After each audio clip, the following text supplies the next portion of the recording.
Most men are taught to prove their strength by chasing, striving, or forcing outcomes. But Boaz shows us a different way, strength that flows from knowing who you are. Today on I Know a Guy, we look at what it means to live as a man at rest with his strength. Stay with me.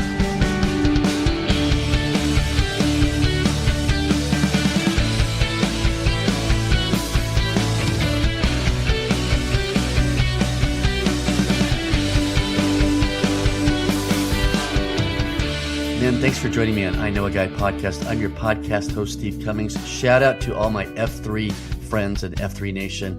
I just want to say it is a pleasure working out with you guys at 5:30 in the morning.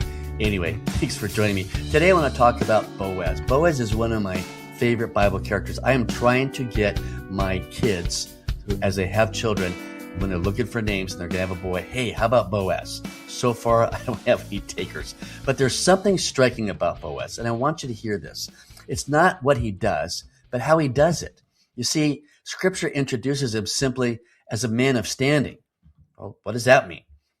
Doesn't have a resume, doesn't have a platform, and not an explanation. Just a man who knows who he is. You see, Boaz doesn't strive for significance, and he doesn't posture, and he doesn't rush.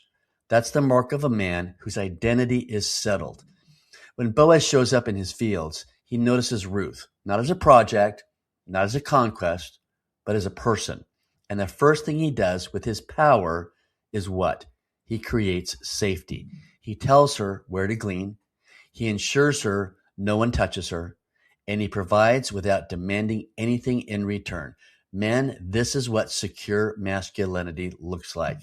Insecure men use strength to take. Secure men use strength to protect.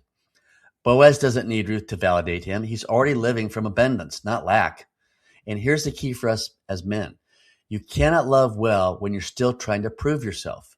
Many of us were taught that masculinity means pressure. Pressure to succeed, pressure to perform, and pressure to be needed. Now, did my father ever tell me and sit me down, Steve, you need to do these three things? No, but that's the message I got from the liar, that's what I needed to do. I needed to succeed, I need to perform, and I need to be needed. That is not what Boaz is all about. But Boaz shows us something truer. A beloved son doesn't rush love, he recognizes it. He doesn't grab for identity through relationship, he brings identity into the relationship. This is what it looks like to be at rest with your strength. So let me close with a question to be thinking about, because we're going to continue this discussion tomorrow. Where in your life are you striving for validation instead of living from identity? That is a key question, and you're not going to come up with that answer probably right away, but chew on that for a day or two. Let me close with this prayer. I always love closing in prayer, especially when we're bringing stuff before the Father and learning more and more about our identity. So I want to pray by saying, Father, teach us how to rest in who you say we are. Free us from striving, from proving and performing. Form in us the kind of strength that creates safety and reflects your heart. Men, I hope you'll stay with me and listen to this part 2 on Boaz at the gate, acting from identity. That will be our next subject on the next episode of I Know a Guy. See you tomorrow.